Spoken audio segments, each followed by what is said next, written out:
Pretty sure I'm not the smartest person I know, and so I do a lot of borrowing. I do a lot of um, grabbing from other people because there's so much good wisdom out there, and I want to. And one of the smartest people, or one of the people who I probably refer to the most happens to be Stephen Covey, who wrote 7 Habits of Highly Effective People, and it's no accident that that was a bestseller for years and years. I don't know if it still is on the bestseller list. He's gone on to write some other things, but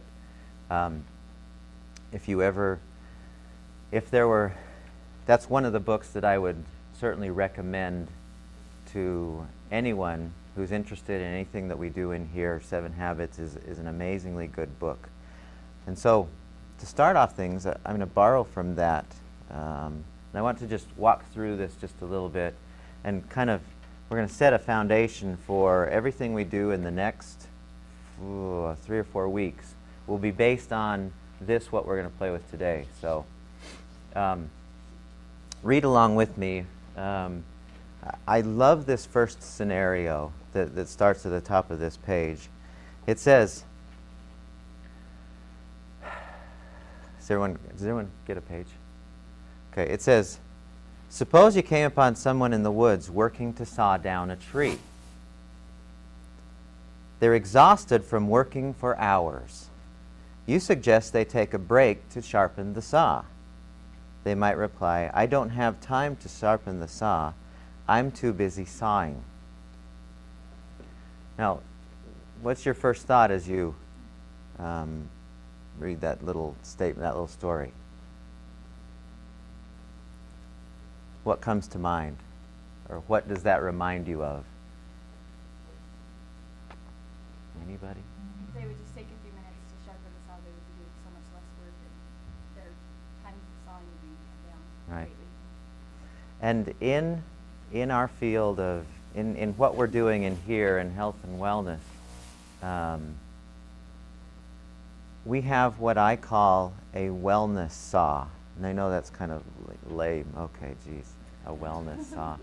But in my experience over playing with these principles and ideas for the last 25 years, really, I have found that there are a few things that if we did regularly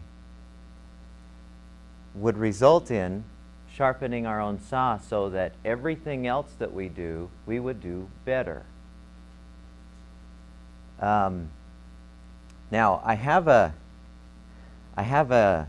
philosophy that says we as human beings are, and I'm sure you would agree with this, we as human beings are very holistic. We're not just physical beings. We're not just, our mental self. We're not just who we are in relation to other people.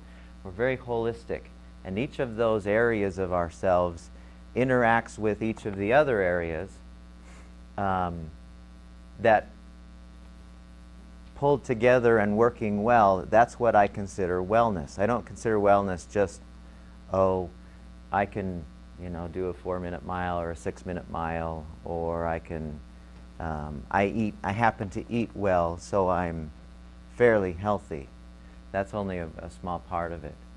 And so, wellness is a much broader, and the class is called Emotional Wellness, which I'm thinking of just dropping the emotional part out and just call it the art of wellness, because that's what we're going to be doing in here is, and emotions will naturally get better as we sharpen our own saws of each of the areas, or each of those dimensions of health and wellness.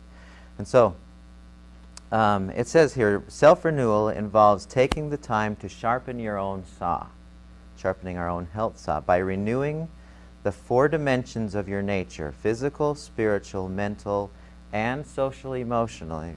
Chunk those 2 together. You can work more quickly and effortlessly. Bless you. All parts of life work better for us when we feel renewed, rejuvenated, and energized. Is that accurate for you, do you think? Have you ever felt, when you feel fatigued and worn out and bummed out and whatever, Don't you just want to attack the world? Don't you just want to, like, take on a new task and learn some new subject? So what we're talking about here is, how do we make ourselves, what can we do? What are some behaviors that we can do that will allow us to have that rejuvenated, refreshed, renewed feeling with us all the time? And I'm convinced after 25 years of studying this, there are some. Let's go through, just kind of reacquaint ourselves with what these dimensions are. This is nothing new to any of us, I don't think. The physical dimension involves caring for our physical body, eating the right foods, getting enough rest, relaxation, exercising on a regular basis. If we don't have a regular exercise program, eventually we will deal with health problems. And this is primarily from Covey's book, where I'm drawing this. A good program builds your body's endurance, flexibility, and strength, and a new program should be started gradually in harmony with the latest research findings. And we'll get into that. The spiritual dimension. The spiritual dimension is your center, your commitment to your value system. It drives, inspire and uplift you and tie you to timeless truths of humanity. When we take time to draw in the leadership center of our lives, what life is ultimately all about, it spreads like an umbrella over everything else. Our spiritual dimension is our core dimension, and it impacts all other activities. And I agree with that. I think we're going to play with some ideas in here that are in nature very spiritual, not religious, and we'll clarify the difference between the two, but they're very spiritual. In other words, they'll be dealing with us at the foundational level, who we are, what we're about, how are we living according to those things that we think we're about, and the result of that. And so that's another one of the dimensions that we'll want to focus on and sharpen, according to our lame metaphor. The mental dimension. It's important to keep your mind sharp by reading, writing, organizing, and planning. Read broadly and expose yourself to great minds. All emotions and much of our physiology begin in the mental dimension based on who we are spiritually.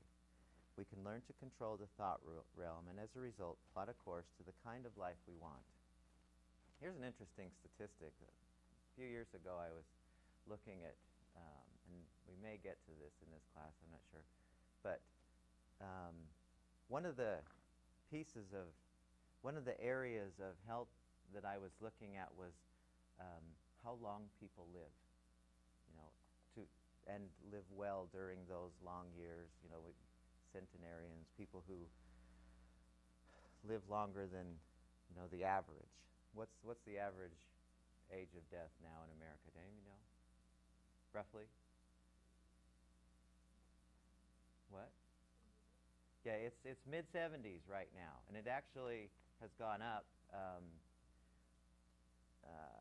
for men, and it's gone down for women. Women used to outlive men.